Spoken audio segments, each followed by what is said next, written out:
All right, so I think we're pretty nicely set. Hey, someone's here! Hey guys! It's Politics! Hi, Politics! It's my best friend, Politics. Hi, Politics! Space for everyday life. And Nice to meet you! Oh, I can type in here also, like, Politics. Because Canada is also part of the MSR campaign. You're watching our videos here right now. Yeah, actually, Politics, this might be a good idea for your channel as well, because, you can do the live stream. It's relatively easy to set up, not that hard. We're going to do today let me silence this guy a little bit. We're going to do the current live NASA Mars Lander Rover Landing. So we'll find out sooner, I guess within the hour, whether or not the lander landed successfully or not. Yeah. He said something again. No problem. Hope you all doing good today. Yeah, we are doing good today. Yes, we love you, Politics. We love you. You're one of our best friends in the whole wide world. Yeah. And also I have a half day of school and I also like that. That's right. KittyCat has a half day of school today, so she's going to be sitting in and be my co-conspirator in this our very, very first live streaming.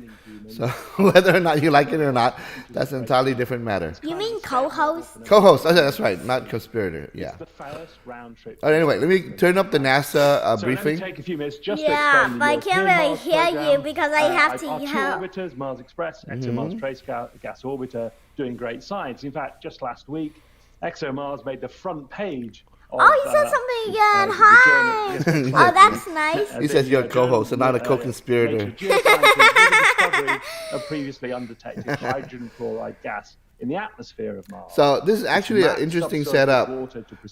Since ours is also like a gaming channel, we might think of doing this route in the future as well. So it's very crude right now. You can actually see my all the tabs and stuff on my browser. Let me see if I can hide that a little bit there.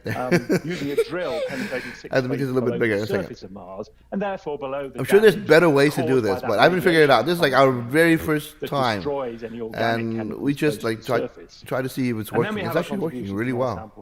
Yeah. I can't make it any bigger. The Earth Return Orbiter, the Sample Fetch Rover, that Bobby has mentioned. I can't wait until everybody's here. It's going to be so exciting to talk to those people. That special container that Bobby showed us.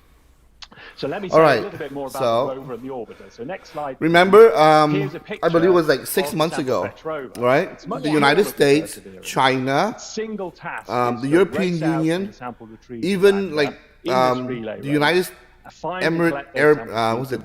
Emirates in the Gulf, working with Berkeley University, sent out a fleet of Mars rovers. Remember Mars rover? We have a bunch of them already from the United States. They're like these little robot cars that drive around on the surface of the planet Mars and take pictures. Oh, you mean those like robots? Yeah, they're robots, right? And they're trying to find life, and they're trying to find water, and they're trying to like see if there's anything interesting that you can see on the surface of the planet, right? All right. So there are like several Mars orbiters already. They're like spy satellites. They can like fully map the planet, right?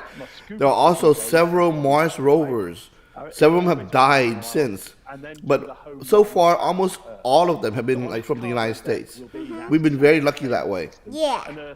The Soviet Union have been trying for years, for decades, to try and land a rover on Mars as well, but they failed.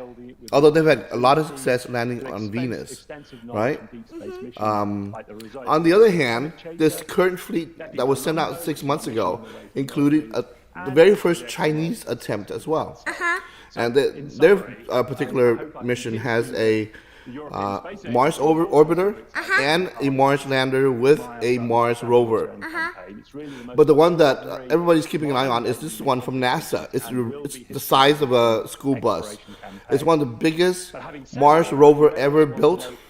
It has a nuclear-powered power system, so it doesn't need to rely on solar panels anymore. Yeah. Remember, like some of the previous rovers, it couldn't get enough sunlight and it died. He said something again.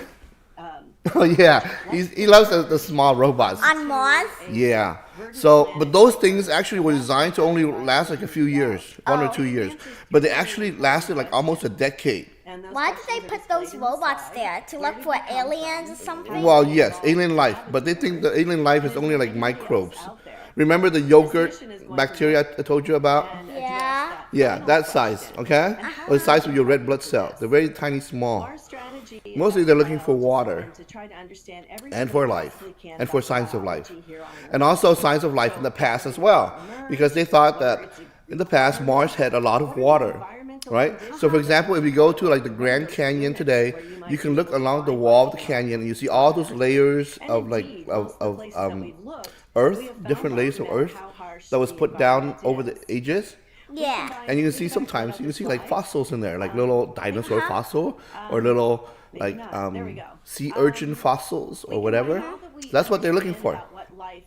Can Right. robots breathe though? They don't need to breathe. That's why they're robots. You say they need air. No, they don't. They need electricity. Ah. And that's why the early ones had solar panels, like the one on your calculator machine. You put it out in the sunlight, and you have the electricity from the sun, right? But they forgot to put the windshield wipers on those. Oh, I know why they need air and water, because if you both mix them together, it's like it makes electricity, right? Yes, that's true. That's called electrolysis. Oh wow, you're so smart. No, but they don't need air and water. They're robots. You need air and water. Yes. Okay. Some robots do use fuel cells, which is what you're talking about. And you put together oxygen and hydrogen, and you get water, which is a byproduct. But these particular robots don't use it. All right? He said something again. Alien face. Yeah, we're talking about that's KittyCat talking about aliens. Yeah, the aliens that they're looking for are like microbial or maybe past life. So we're talking about fossil record here. So they go down these, like, for example, craters or old dried up river valleys, and they try to look for like little shells or little like bones or whatever that might have like been deposited down like millions of years ago. Yeah. He said something again. Yeah, he says, hey, hey. And then the upside down smiley face. All right, we have to do the emoji. All right, you're the emoji commander. Go ahead. Emojis! All right, I will continue to do my Talking. Yes, my explication to nobody in particular, and you will be the emoji commander. All right, and you get to like, yeah, you get to like do the chat. I can actually try and move that over onto this side. Let me try. Okay, let me try this. Like most of the chats I see, they move it to the other side. So all right, get ready for Oh, he said something again. some dizziness. So I go this on this side. I've Right? always wondered if there has been that. Yeah, I've always wondered if there has been bacteria or other life forms on other planets. Yes, the theory is called what is it? Gaia gymnospasm sprism or something like that. And I forget the exact name. I can look it up. But that's actually a big speculation. It's not as weird as you would think, because the speculation currently is that water existed on Mars even earlier than it did on Earth, and that for Venus it actually existed water. Venus looked very much like Earth, almost up to like maybe, I don't know, a couple 100 million years ago, which is like very recent in the geological record. Wow, you're very smart. Yes, I'm very well read. So it's very possible that, for example, if you get a meteor strike on a planet, like remember the one that killed the dinosaurs? Yeah. It will like shoot all this material up into the sky, into the space, and they spread around and fall. And eventually, they fall onto other planets, and inside of them, they bring the little bacteria, right? And all you need is one little bacteria, and if they hit the right place, for example, into like a clean sea of water, right? They can start multiplying, just like in the yogurt bacteria, and voila, you have life, Yeah. right? So. Yeah, that's a really good question, politics. This actually. Yeah, now he's asking if we can find a fossil. And actually, if they're right about, Mars and even Venus, That's something very exciting because we probably will find a fossil. Yeah. Fossils. The easiest one to find, for example, would be like something that's deposited in a shallow ocean. All right. So, for example, today we have sandstone, right? Let me see. Is that the right one? Oh no, is it limestone? I forget which one. But it's made up of the shells of these tiny little sea creatures that has a little tiny shell. It's kind of like they're relatives of the coral. And when they die, the shell fall down to the bottom of the seabed, and they accumulate, right? Yeah, and that's fossil right there. So it's very easy. You can actually look with a microscope on certain types of rocks and see it, right? Yeah.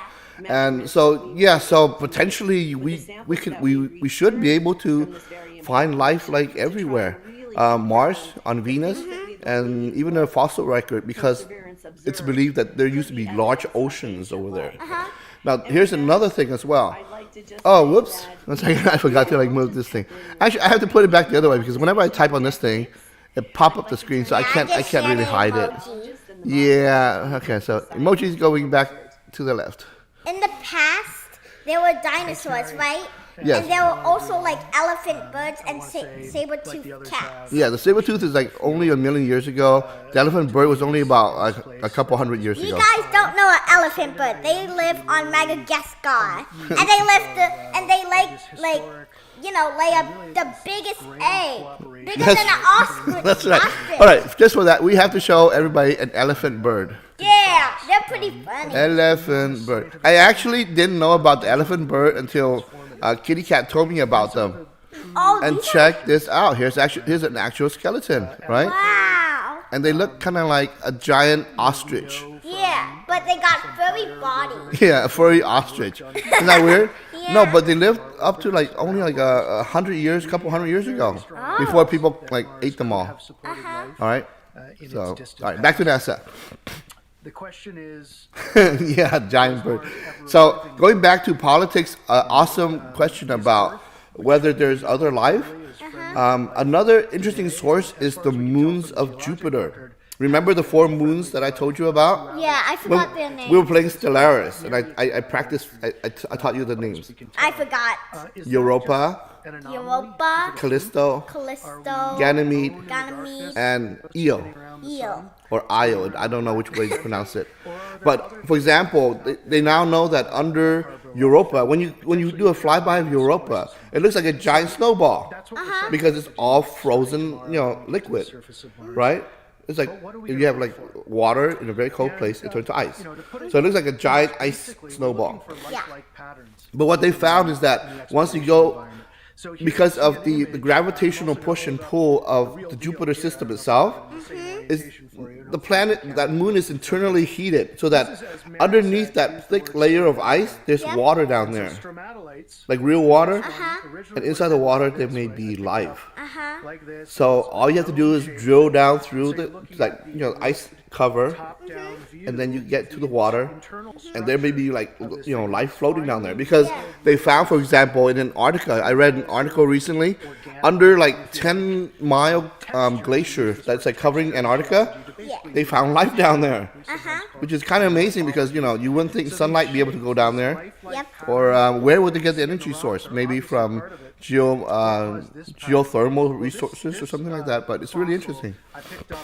What? Just sending an emoji. Similar to where we're going with Mars 2020. Yeah. This was from a 2.7. Anyway, we should. The briefing is still going on, so we haven't gotten to the. This is so much fun talking to each other. Yeah, so far it's just politics. He might have left. Wait, he left? Well, I don't know. I can't really monitor this setup right here. I have no idea who's on. Oh, there's four viewers, so I guess somebody is on. Hi, everybody. If you're on, oh, there's only one viewer now. Aww. Aww. Why, viewers? That's one over there. That's okay, but it doesn't matter, because you know why? We're keeping a record of this, right? And we can replay it later.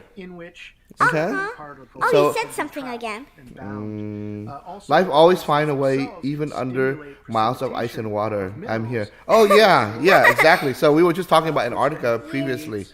So right there. This particular mission is very exciting because this is like the giant battleship of Mars rovers. It's So huge. that's kind of thing we're looking for, but I It's the think size of probably 2 buses, not even one, you right? have to be very careful. And the energy source that they're using is one of those like isotopic, radioactive thermal generators that they use on, for example, the Voyager spacecraft, the one that they sent out really far out into space. And what it is like it's just like they use the radioactive decay of plutonium, right? And they take that heat and they turn it into electricity. So that in theory, this thing can power itself for the next 60, 100 years. He said something again. The organic molecules that we know are associated Just with means life. they aren't Looking for all cool those things enough. occurring together. And this is why we Yeah. have this incredibly capable scientific paper. So, but the problem is that when you have something this big and it's a very expensive Mars rover, if they don't land it properly and it crashes into the planet, then it's like splat. You just like burn up $2 billion. Like the dinosaurs. Yeah, they went splat a long time ago. Except for who? Who are The representing birds? The birds. That's right. The singing birds. The tiny birds on the trees. That's right. And every morning they sing because they They sing for the dinosaurs? yes they still remember the day the died. comet smacked into the earth. Others have said I am very excited to be one of the return sample scientists working on the Mars 2020 mission. Oh, My job is to represent hope the it interests of doesn't these future scientists. Crash. Yeah. And that's actually a good comment, politics, because these things do have a way of crashing. For example, one of the earlier These main goals landers that NASA tried, I think it was actually a lander orbiter, an entire spacecraft. They sent it to Mars, and it was supposed to land, go to orbit and land. Unfortunately, the engineers had programmed it using inches instead of like centimeters. Yeah. So they got the distance wrong, and the spacecraft, I think, ended up smacking into the planet and like blew up, right? politics. Since you're here, you're gonna be our #1 fan. He's already our #1 fan. We only got one fan, but that's all right. We love you anyway. Actually, we have to love you because you're our only fan. You're our only fan here. So yeah, but it's actually kind of exciting, and since we have time, we're just gonna like monitor this. I think they're gonna do a live briefing, and then we'll get the direct data. This program is being run out of JPL, the Jet Propulsion Laboratory, which is in California.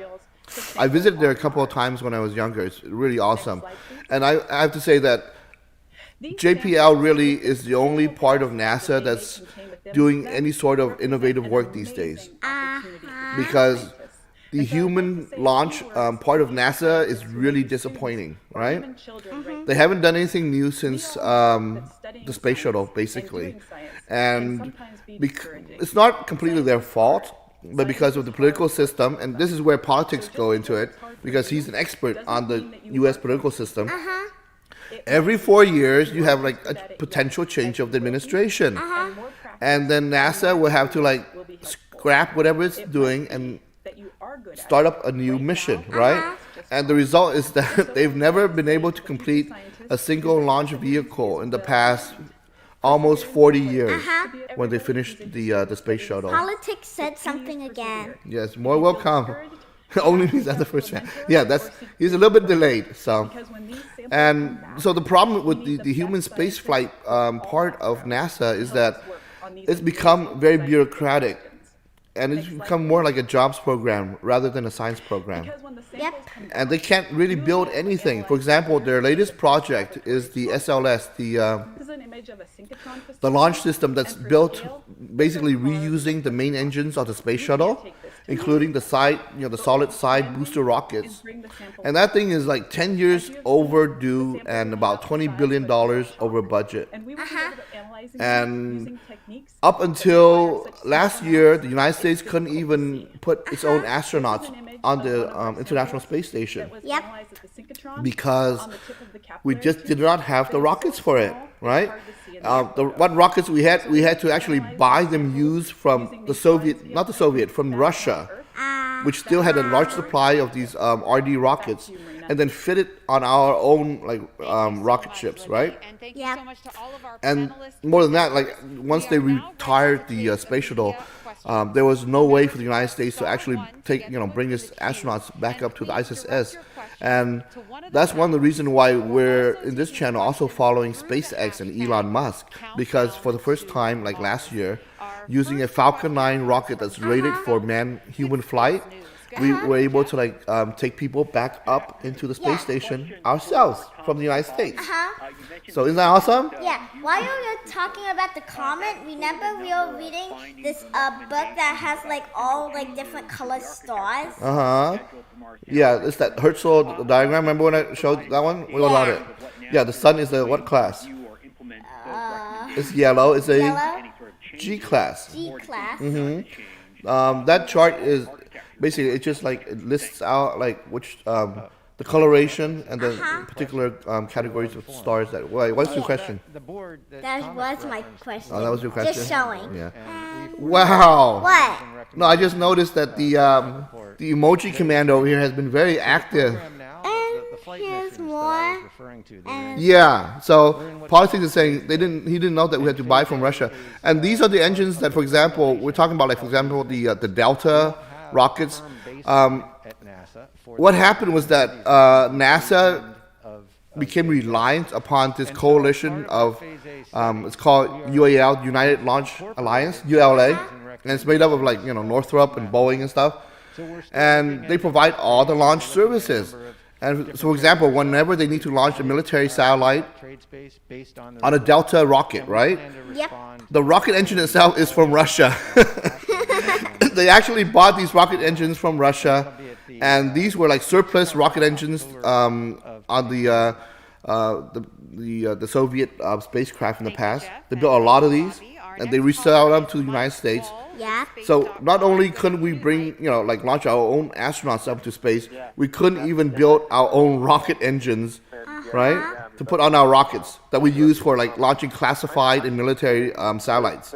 So that was a huge issue. And when Falcon 9 came along and SpaceX came along, nobody gave them like any credence at all in terms of being able to launch a spacecraft. Because remember, up until SpaceX, nobody had been able to orbit a satellite unless you were a governmental organization. So SpaceX was the first and still is the first private company to be able to do that. He said no way. Yeah, yes way, Russia, yeah. So, and in addition to that, all our astronauts since the retirement of Space Shuttle, in order to get to the ISS, the only launch provider that we could use that the Russians provided, right? It's a 50-year-old rocket, very reliable. It's what the Russians used to put their own cosmonaut up into the space station. But they didn't let us use it for free. I think for every astronaut that we send up there, they charge us like 100 million or 150 million per person. Yeah. Yeah. So they go up there, they come back, and it's like everything is like provided for from Russia. And in terms of like cost budget analysis, it's still pretty cheap compared to like if NASA had to do it herself. But now with SpaceX, they have a very cheap alternative. And the reason for that is because SpaceX is working on fully reusable rockets. I love emojis. Like I'm eating them and then spitting it out of my mouth. How I feel. Yes, but please don't scare politics. You're like you're being a bit too like emoji-ish. You might scare them away, and then we will lose our only viewer, which would be kind of sad. Yeah. All right, so I'm gonna quiet down. So I guess that's my introduction to what we're watching right now, and I'll just make comments occasionally, and I'll turn up the volume so that in case people are interested in what NASA is actually talking about. Facilities and creation. You have a lot of facts about this. Yes, because it's very interesting. That's the world we live in, right? Thank you to Dr. Z and to Bobby. Next caller is Keith Cowing from NASA Watch. Good It's fine, afternoon. guys. Good afternoon. Do you love all my emojis that I sent you, politics? With regards I to hope the you like exploration them of because Mars, I'm so emoji-ish. Yeah, you're very emoji-ish. There's a growing international presence. KittyCat is very cute. It's too cute. The UAE and China Actually, if we had Belle here, oh, there he is. He's sleeping over there. are becoming more complex Yeah. with lunar Too bad we don't have a camera. planetary we show you protection, Bell. orbital traffic management, communications. That was like sleeping in his bed on Demonstrated top of need our for bed, right next to us. establishment It's funny. of what many people would call good practices on Mars, especially in advance of So possible actually, commercial human right now they're missions. just going through Specifically, Q&A, something which is akin not to the very Artemis useful. which was developed for the moon. So I guess we're Also still not there yet. think about establishing But you know, this is actually a really nice format because in the past I really want to do like live streaming, especially of some of the more important launches, and I didn't know how to do it. So, you know, you gotta try and figure it out because it's pretty interesting, right? And you get to chat with everybody. I get to send emojis to everybody. Yeah. And especially as it's done, individual countries spending I'm actually working on a new video analysis. Politics works on like political analysis. So, for example, like President Trump and President Biden and who wins what and all the senators and stuff. So he's very knowledgeable on that. Aw, that's So we recommend everybody go and take a look at Politics Made Simple's website and channel because he's very, very knowledgeable, and I really enjoy watching him when he does that. Aw, that is so cute. Glad Bill is all good. Yeah. Me too, I'm good too. Yeah, you're good too. Well, you're lucky because like you have a half day today. Yeah. So yeah, but I was thinking of doing analysis because actually SpaceX is starting to push governments into like taking more innovative actions in terms of like producing launch vehicles. I read last year, for example, and I'm going to do this in a video at some point. Both China and the European Space Agency is finally, after like 10 years, considering funding research into reusable launch vehicles, right? So the first like SpaceX Falcon 9 that was fully reused probably like occurred like in 2018, 2017. So that's almost like 3-4 years ago. Yeah. He said something again. Yeah. So he says like SpaceX and Elon's really pumping up the levels. That is because Elon is like, he has his own agenda and he really wants to go to Mars before he dies. I want to go to Mars too because I can find an opal. They're very rare. Really?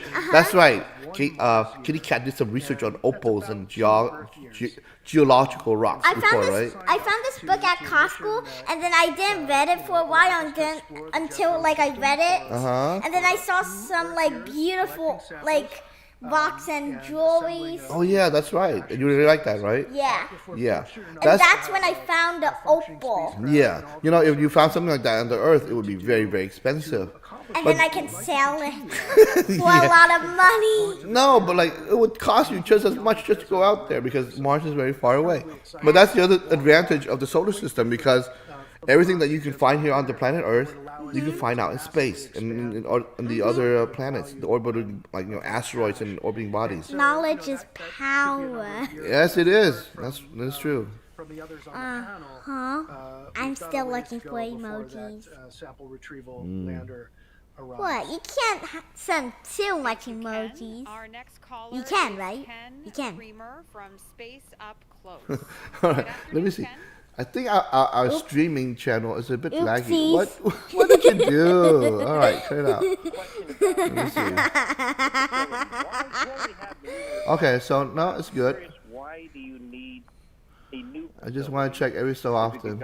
This is a very primitive setup because we really don't know how to do it properly. So that's cool. Yeah. All right. Slow down on the emoji, please. All right, so we need to focus again on the Mars rover because if anybody is coming to watch, that's what they'll be watching for. So the exciting news is not only that the United States is landing a rover right now because it was launched 6 months ago. It takes 6 months from the Earth to get to Mars. Not only the United States, but there's like a bunch of other countries, and China is a big player. And the role of China is interesting because China provides an incentive to the United States to act. The United States is very afraid of competition that way, like the former Soviet Union, for example, right? So once you have, like, for example, if you have somebody that's doing something better than you, then all of a sudden you want to work harder, right? Like drawing? Yes, like drawing or competing in anything, right? Uh-huh. So, unfortunately, the Soviet Union has passed away because it had a bad government, and it broke up into tiny little pieces. Uh-huh. So now just the United States left. But the United States left by itself is not doing a very good job of like being innovative, right? So it needs a competitor, and China potentially can play that role. So it's kind of interesting, development right now, because we have China, and then we have like even like other players as well. For example, we have like the Arab Emirates working together with Berkeley, is sending their own spacecraft. Are you spirit by a yokai? Yokai? Yeah, there's a yokai that makes you talk so much. And No, it's because I'm excited about the news. and also, how long is this going to be? Because I want this to keep on going forever. No, well, it'll end when we actually get the news of whether or not the Mars lander landed successfully or blew up. Okay? Yeah. What would be the next Excuse me. Yeah, let me bring up a little bit. Since they're doing a Q&A right now, I'm just going to go and find some more information. Hopefully everything goes well. What's all this stuff you're looking? Is that the news? Yeah, this is the directly from NASA. And so they're going to have the news briefing live show February 15th. Let me see.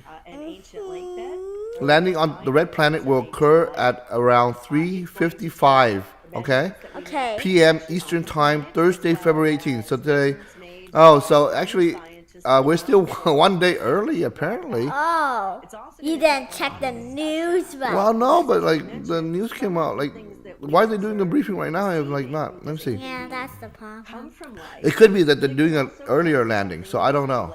They could have changed. And so we've got Let me see. work cut out for us, not just in collecting the right samples, but once they come Yeah, but it's actually a long process. So you have to like be able to. Oh, so just to discuss this. So the landing is actually marked for tomorrow. So we might be able to like go back and do this again tomorrow. Oops. But no, actually it's a long drawn out process, a multi-day process, right? interpretation one way or So the other. remember, first they have to successfully orbit the planet, which means the entire spacecraft needs to go into orbit. They need to like, when they shoot it out to Mars, they're going like very, very fast, right? If they don't slow down, they're just gonna shoot right past the planet and then curve around in that elliptical orbit I told you about, like a cometary orbit, Yeah. and come back to Earth again. Yeah. So to get to Mars, to stay there, they need to like, when they get close to Mars, they need to like turn their rocket engine around and slow the spacecraft down enough so that it's captured by Mars gravity. Okay? Yeah. So that's the first step. The entire spacecraft needs to go into orbit around the planet Mars. Yeah.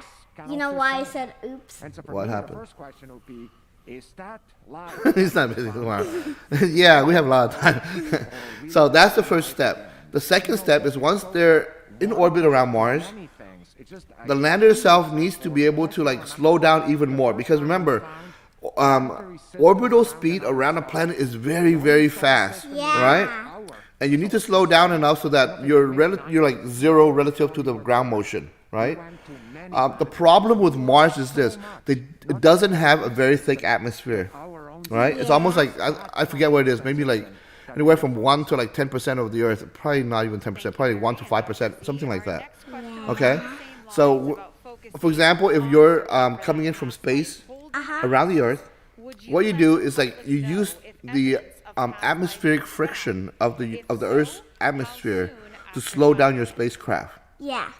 It doesn't matter whether you're using a Apollo capsule or a space shuttle or a SpaceX Dragon capsule, right? What it does is like it plows into the atmosphere of the planet Earth, and it heats up because of the friction. Yeah. It glows like bright red hot.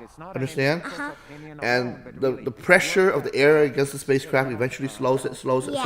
So finally it can drop down into the ground. Okay? Oh, I didn't know that about Mars. Yeah, the atmosphere, Mars, Elon wants to settle it, but if you're actually a sane person, you wouldn't really want to go there because it's possible to like build completely self-contained habitats, and then it might be worth it because Mars is an entire different planet with like all the resources of a planet available to you. But the atmosphere as it is right now is heavily carbon dioxide, no oxygen to speak of, and it's very thin, like probably on the order of 1 to 5% of what the atmosphere on Earth is like. Moreover, the temperature extreme is really bad. It's like we're talking about maybe 100, 150 Fahrenheit in the day. No, actually, I don't think it gets that high. Actually, it gets like, no, it's very cold, actually. I'm sorry. I was thinking about the moon.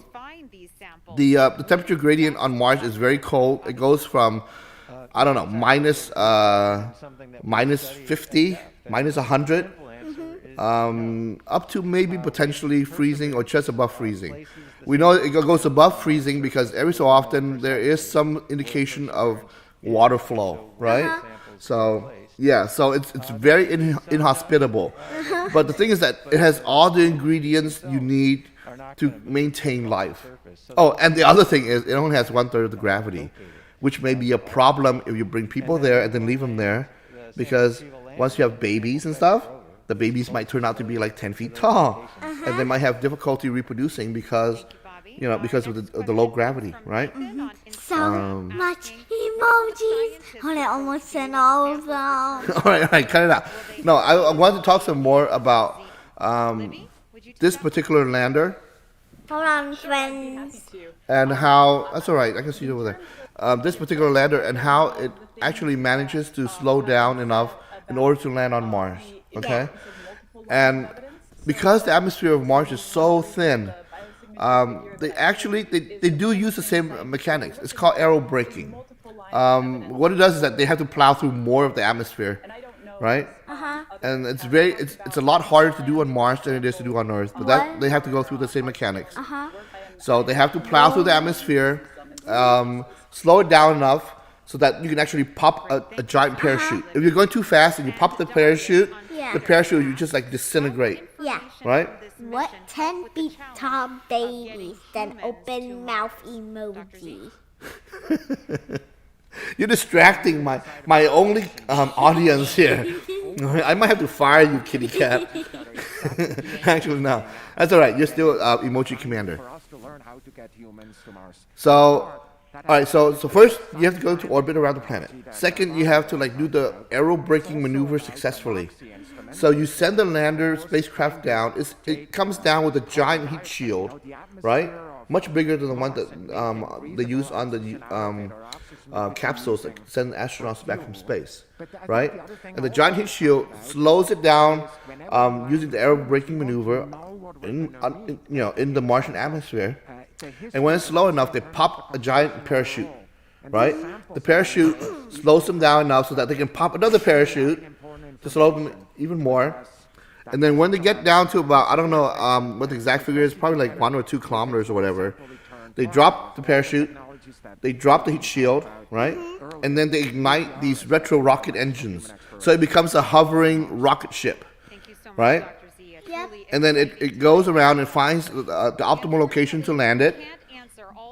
It goes over that location, and then it lowers the actual rover platform down to the ground using like an elevator mechanism, like a giant like cable, right? So it lowers that thing down. It's still hovering with rocket engines on. It lowers that lander down to the ground, and then it cuts the cable and shoots off and flies somewhere else safe to crash into. And then that's how they deliver the lander to Mars. So this entire process is going to take a couple of days. So I think this first, let me do some more research, but I think this first, what we're doing right now is probably the orbital insertion and maybe the aero braking, but we'll see. Okay. That is interesting than parachute. Yeah.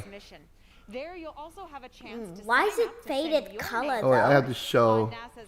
Oh, no wonder. That is it. There you go. right into the action with our Perseverance photo booth. You can pose Okay, next to the so rover, These are live events. All right, so I guess this just gives us a taste of what it is tomorrow. So definitely we'll come back and do the live coverage tomorrow. Yep. On the Mars Perseverance Rover Landing. Okay? After I finish my school. Yeah, hopefully. Well, if you're still in school, I'll have to do it like myself, so that's fine. Thank you so much for watching and joining us this afternoon. And that's the ending. So today was more of a briefing. Yep. Okay, and so we're going to, let me just pause this one right here. Actually, I'll just leave it going. So the schedule is going to be tomorrow, 12:30 p.m. Perseverance Mars Rover Landing Day live streams for students, and then here we go. Looks like around 2:15 p.m. NASA will provide multiple feeds of live landing coverage of Perseverance Mars rover leading up to the rover's landing at approximately 3:55 p.m. Eastern time. So this time tomorrow is where the landing is going to be scheduled. So. All right. Thank you, everybody, for showing up. Thank you in particular to Politics. Yeah, you're so cool, buddy. So, yeah, emoji, come on. Emoji. Hearts. Emoji. We need some hearts I need out all here. the hearts. I need all the animals. Right. So, tomorrow we'll probably start this around, like, I don't know, 3 o'clock or something like that, or maybe 3:30. 3:05. That's when my school ends. All right, so we'll start at around 3:20, 3:30. We'll see. We'll put a notice up. And hopefully we'll be able to land the rover successfully. That would be so exciting, right? Okay. All right. So I'm gonna cut this now. So thank you everyone for coming to this preliminary live stream on the Perseverance Mars rover landing. And we'll see you again tomorrow. And if you like it, give a thumbs up. And subscribe and leave a comment. Yeah, all right. All right. Thank you, everyone. Bye-bye. Thank you.